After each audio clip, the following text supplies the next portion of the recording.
everybody. It's the Garofalos. I haven't seen you in forever. Really, babe? Yeah, really.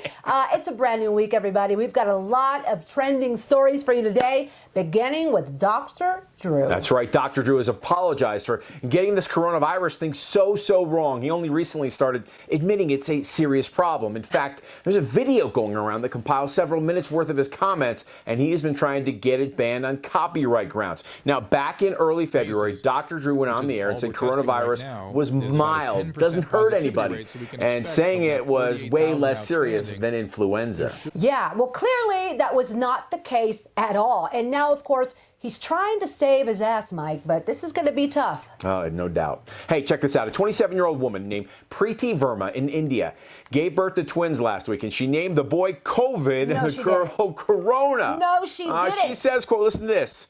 Me and my husband wanted to make the day memorable. I'm sure they did. Indeed, the virus is dangerous and life-threatening, which of course it is, but its outbreak made people focus on sanitation, hygiene, and other good habits. That's her reasoning. All right. You know what? I'm not surprised. I kind of knew somebody would eventually use that as a name. Somebody out there. All right. I love this story, you guys. COVID-19 survivor Rita Wilson sang the national anthem before a virtual NASCAR race yesterday. This was Rita's first official performance since she and Tom Hanks contracted the coronavirus and were hospitalized in Australia. This is like a great story of hope here. Mike, do you remember we were in the kitchen just hanging out and we first saw that message come up that they were the first high-profile celebrities to test positive for the virus? Yep, and we were remember. like, oh my gosh. I really think that was the first time it really hit everybody, and we just thought this is going to be a serious thing. That's right. Well, this coming out of Newswire today, and quite ridiculous. A new survey basically asked single people, would you risk getting coronavirus for the chance to get it on? Oh my and gosh. 3/4 were like, yep. What? What the Yeah. The survey found 78% of single people say if they got a good match on a dating app right now, they would try to meet up with that person in person. They would. They wouldn't care. They just go out and meet. Not a good idea, folks. Oh my gosh. Well, you know what? That does not shock me. And get this stat, everybody. Men were almost twice as likely to say they'd risk the in-person meetup than women. What is it about you men?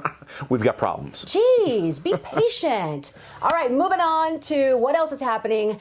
Here's today's latest headlines. Here's your dose of coronavirus quickies. There you go. Dr. Deborah Birx of the White House's Corona Task Force is warning people that the next 2 weeks are extremely important. And, quote, this is the moment to not be going to the grocery store and not be going to the pharmacy. Good advice. Dr. Anthony Fauci says it's likely that coronavirus will become a seasonal occurrence like the flu, but in the future we'll be way more prepared for it.